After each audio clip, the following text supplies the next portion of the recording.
अस्सलाम वालेकुम students, hope you all are fine. So class हमने प्रीवियस लेक्चर में 2.1 से 2.4 तक सारा कर लिया था काम।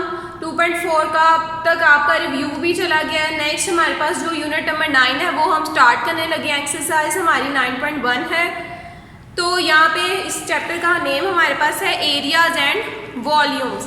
सबसे पहले तो हमने देखना है कि हमने किस शेप का एरिया और वॉल्यूम फाइंड करना है। यहाँ पे हमने ट्राइंगल देखनी है। दो किस्म की ट्राइंगल्स हैं, एक को कहते हैं राइट एंगल ट्राइंगल और दूसरी को आइसोसेलेस ट्राइंगल।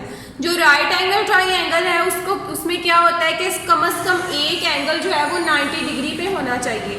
और आइसोसेलेस ट्राइंगल में क्या है कि इसकी तमाम साइड जो है वो इक्वल होनी चाहिए। अब देखें यहाँ पे जैसे राइट एंगल ट्राइंगल है, इसकी बेस, इसको जो एल्टीट्यूड ऊपर गिर रहा है इसे हम क्या कहते हैं, परपेंडिकुलर या एल्टीट्यूड, जो 90 डिग्री का एंगल बन रहा है। नेक्स्ट हमारे पास जो एक टेढ़ी सी लाइन है उसे हम हाइपोटेनस कहते हैं। अब इसको हम नेमिंग दे देते हैं ए बी सी की। अब देखें यहाँ पे क्या होता है कि ए के साथ जो कैपिटल ए की ऑपोजिट साइड है, कैपिटल ए की जो ऑपोजिट साइड है वो ये वाली है, यानी कि परपेंडिकुलर वाली, से हमने स्मॉल ए का नाम दे देना है। और जो कैपिटल सी की सामने वाली साइड है, यानी कि इसके ऑपोजिट वाली साइड है, उसे स्मॉल सी का नाम दे देंगे। और कैपिटल बी की जो सामने वाली यानी कि ऑपोजिट साइड है उसे हम स्मॉल बी का नाम दे देंगे। अब यहाँ पे आपने देखना है कि आपके बुक में जो है वो परपेंडिकुलर को एल्टीट्यूड कहा गया है, लेकिन एल्टीट्यूड जहाँ भी लिखा होगा उसका मतलब है परपेंडिकुलर, ठीक है। तो अब यहाँ पे इसको स्टार्ट करने से पहले आपको पाइथागोरस थ्योरम समझने की ज़रूरत है। पाइथागोरस थ्योरम क्या होता है? एक साइंटिस्ट था जिसने अपने ही नाम पे एक थ्योरम बनाया, उसका नाम उसने रखा पाइथागोरस थ्योरम। और ये राइट एंगल ट्राइंगल के बारे में, आइसोसेलेस ट्राइंगल के बारे में नहीं है। तो सबसे पहले इसकी ये जो फॉर्मूला है वो क्या है? Hypotenuse square is equal to base square plus altitude का स्क्वायर। हाइपोटेन्यूज की जो सामने वाली साइड होती है वो हमेशा 90 डिग्री की होगी, यानी कि हाइपोटेन्यूज जो एक टेढ़ी सी लाइन है उसके जो ऑपोजिट एंगल है वो हमेशा 90 डिग्री का होता है। अब जो आपके पास जो भी नेमिंग हो, अगर आपने ए बी सी की जगह इधर सी लिखा हो या इधर ए लिखा हो इधर बी लिखा हो, तो उसके लिहाज से भी आप इसे चेंजिंग कर सकते हैं। लेकिन इसका फॉर्मूला जो है वो यही होगा कि हाइपोटेनस का square is equal to base square plus altitude square. अब यहाँ पे देखें, हाइपोटेनस की जगह पे कौन सी वैल्यू है? सी, तो हम यहाँ पे क्या लिख देंगे? C square is equal to base square. अब यहाँ पे बेस क्या है? बी, स्मॉल बी, तो इसे हम स्मॉल बी लिख देंगे, यानी कि बी स्क्वायर प्लस, अब यहाँ पे एल्टीट्यूड या परपेंडिकुलर की वैल्यू ए है, स्मॉल ए, तो इसकी जगह पे हम क्या रिप्लेस कर देंगे? स्मॉल ए स्क्वायर। तो हमारे पास क्या फॉर्मूला आ जाएगा पाइथागोरस थ्योरम का इस डायग्राम के लिहाज से, जिसकी हमने नेमिंग ए बी सी दी हुई है? C square is equal to A square plus B square. अब राइट एंगल ट्राइंगल ये है जिसमें कम से कम एक जो एंगल है वो 90 डिग्री का होगा। और आइसोसेलेस ट्राइंगल वो होती है जिसमें तमाम उसकी साइड जो है वो इक्वल होती हैं। जी क्लास, तो अब हम अपनी एक्सरसाइज की तरफ आते हैं। हमारे पास क्वेश्चन नंबर 1 है। इसमें ये in the right angle triangle measurement of 2 of the sides are included in the figures, find the value of x in each case. अब यहाँ पे ये डायग्राम दी हुई है, इसमें हमने एक्स की वैल्यू फाइंड करनी है। ये हाइपोटेनस की वैल्यू है और ये बेस की वैल्यू है, ये एल्टीट्यूड या इसे परपेंडिकुलर भी हम कहते हैं। तो नेक्स्ट हमारे पास देखें, अब इस ट्राइंगल में ये जो बनी हुई है इसे हमने किसी भी नेम से जाहिर कर देना है। जैसे मैंने यहाँ पे इसे ए कह दिया, इसे बी और इसे सी।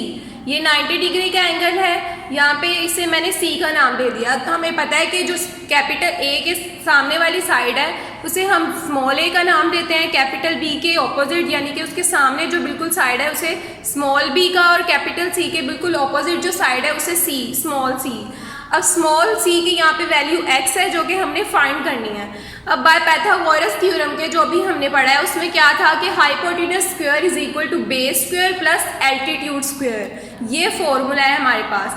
अब यहाँ पे हाइपोटेनस की वैल्यू क्या है? c, small c square is equal to base की क्या वैल्यू है? स्मॉल बी स्क्वायर, जो उसके ऊपर फॉर्मूले का वो आ जाएगा, प्लस अब स्मॉल ए की वैल्यू क्या होगी? ये एल्टीट्यूड पे जो वैल्यू है वो स्मॉल ए की है, तो यहाँ पे हमारे पास क्या आ जाएगा? स्मॉल ए का स्क्वायर। नेक्स्ट अब देखें यहाँ पे c की वैल्यू जो है वो हमने फाइंड करनी है x, उसकी c की जगह पे हम x को रिप्लेस कर देंगे is equal to b base है, b की जगह पे हम 5 जो उसकी वैल्यू है उसे रिप्लेस कर दिया हमने, और a की जो वैल्यू है 12 उसे रिप्लेस कर दिया। अब इन सब के स्क्वेयर्स हैं तो 5 का स्क्वायर 25 हो जाएगा प्लस 12 स्क्वायर हमारे पास 144 के इक्वल आ जाएगा। अब इन दो वैल्यूज़ को एडिशन हो रही है इनकी, इनको ऐड करेंगे तो हमारे पास क्या आ जाएगा 169। अब हमें पता है कि हमने सिंपल x की वैल्यू फाइंड करनी है, उसके ऊपर स्क्वायर हमें नहीं चाहिए, तो स्क्वायर को कैंसिल करने के लिए हम स्क्वायर रूट लेंगे, बोथ साइड पे लेंगे। ये कंडीशन है कि एक साइड पे स्क्वायर रूट नहीं ले सकते, हम बोथ साइड पे ही हम ले सकते हैं। Taking square root on both side, हम स्क्वायर रूट ले लेंगे, ये स्क्वायर जो है वो इससे कैंसिल आउट हो जाएगा इज इक्वल टू, अब 169 का जो स्क्वायर रूट है वो हम निकालेंगे तो हमारे पास क्या आएगा 13। तो ये जो वैल्यूज़ है x की ये सेंटीमीटर में है इनकी मेजरमेंट्स, तो हमारे पास जो इसका यूनिट है वो क्या हो जाएगा सेंटीमीटर, तो x की वैल्यू हमारे पास क्या आ जाएगी 13 सेंटीमीटर। नेक्स्ट अब आपने क्वेश्चन नंबर 2 जो है वो आपका होम टास्क है। क्वेश्चन नंबर 3 की ये डायग्राम दी हुई है।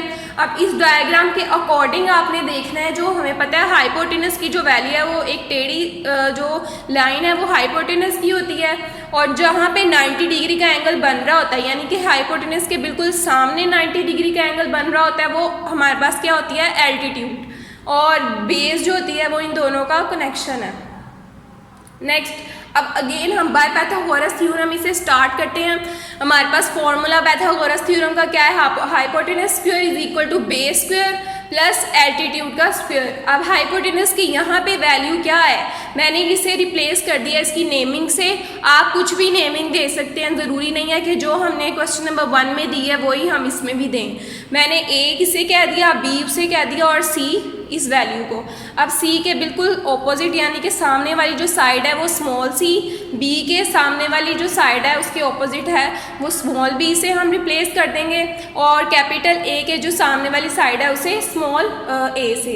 अब a की वैल्यू हमने फाइंड करनी है यानी कि x हमने फाइंड करना है। अब देखें यहाँ पे पाइथागोरस थ्योरम हमारे पास ये होता है, हाइपोटेनस क्या है वैल्यू ये b की, यानी कि हाइपोटेनस की जगह हम क्या रिप्लेस कर देंगे b square is equal to base हमारे पास हमने उसे c से डिनोट किया है, c स्क्वायर आ जाएगा, प्लस एल्टीट्यूड की जगह पे हमने a है तो हमारे पास क्या आ जाएगा a का स्क्वायर। नेक्स्ट हमारे पास हमने वैल्यूज रिप्लेस कर देनी है a b और c की। b की वैल्यू हमारे पास 13 थी, c की वैल्यू 5 है, और a की जगह पे हमने x लगा देना है जिसकी वैल्यू हमने फाइंड करनी है।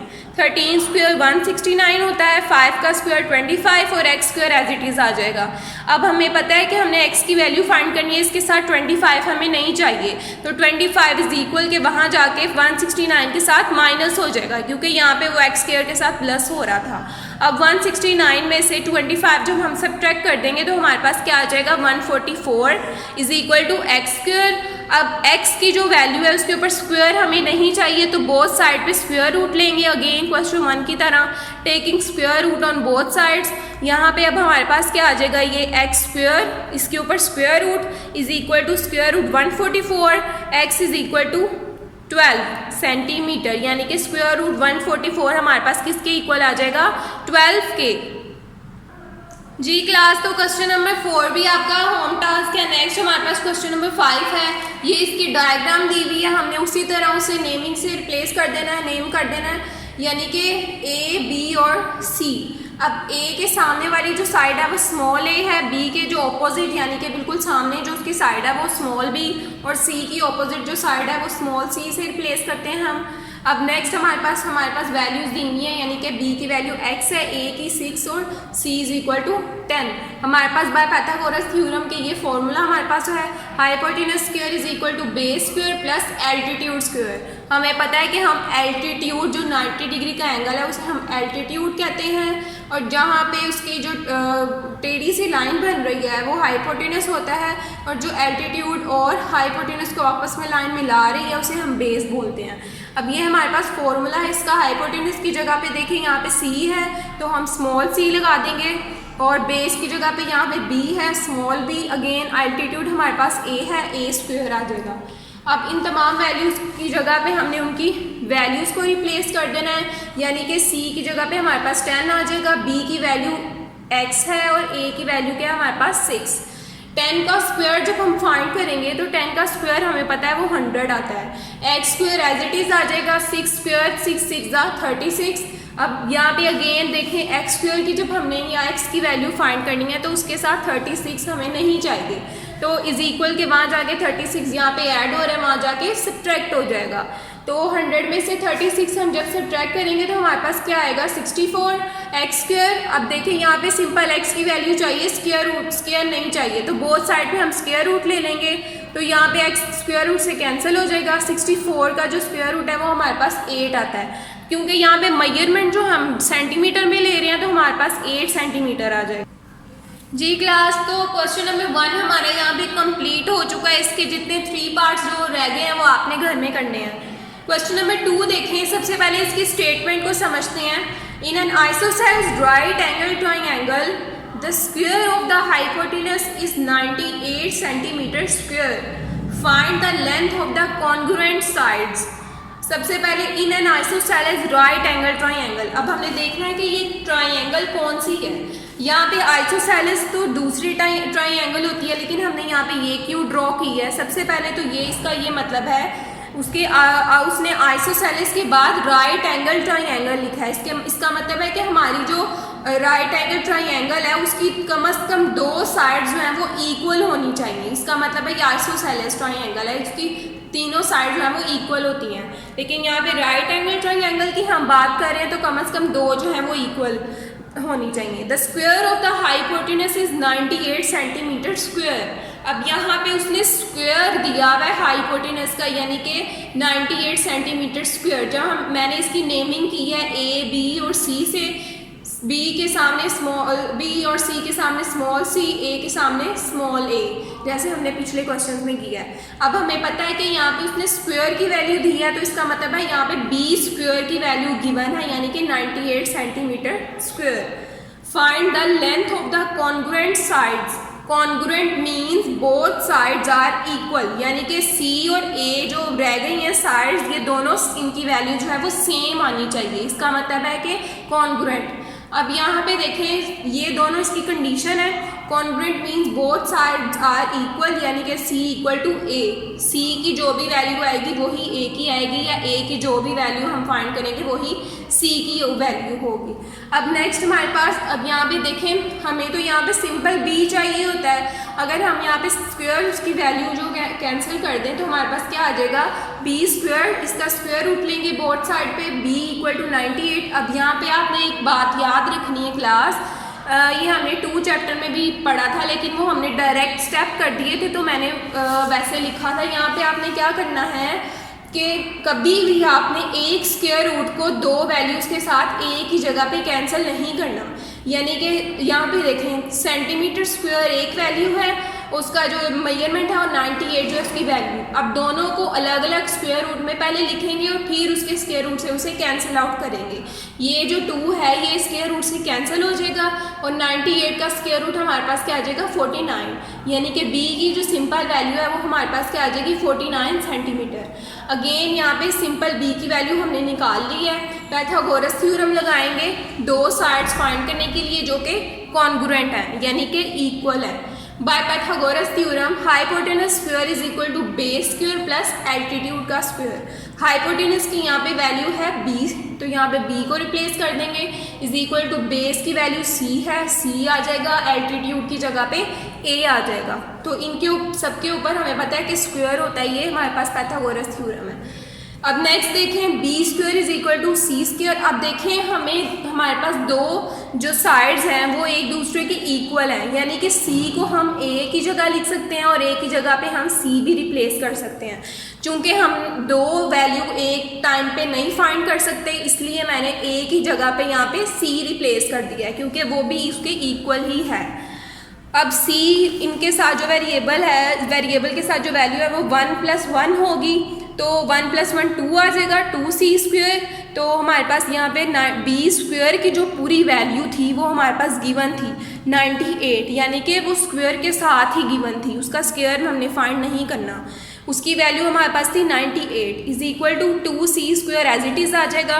2 जो है वो c के साथ मल्टीप्लाई हो रहा है, उधर जाके हमारे पास 98 के साथ क्या हो जाएगा, डिवाइड। इसे हम डिवाइड करेंगे, 2 4 ज़ा 8, 9 में से 1 जो है वो 8 के साथ चला जाएगा, 18 बन जाएगा, 2 9 ज़ा 18, तो c² की वैल्यू हमारे पास क्या आ जाएगी 49। अब अगेन c की सिंपल वैल्यू हमने फाइंड करनी है, तो स्क्वायर रूट ले लेंगे बोथ साइड पे, स्क्वायर जो है वो इससे कैंसिल हो जाएगा।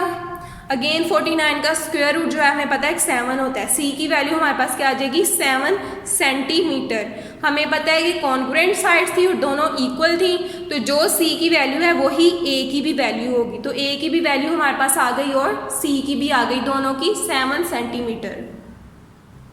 तो आपने इसकी घर में प्रैक्टिस करनी है क्वेश्चन नंबर 1 और क्वेश्चन नंबर 2 की। क्वेश्चन नंबर 1 के जितने पार्ट मैंने करवाए हैं वो भी अच्छी तरह देखने हैं और जितने रह गए हैं वो आपने करने हैं खुद से। क्वेश्चन नंबर 2 की सबसे पहले आपने स्टेटमेंट के कोई देखते हुए उसकी डायग्राम ड्रॉ करनी है, उसको नेमिंग करनी है, देन आपको वो ईजी होगा कि आपने उसे किस तरह से सोल्व करना है। तो थैंक यू क्लास, अल्लाह हाफिज़।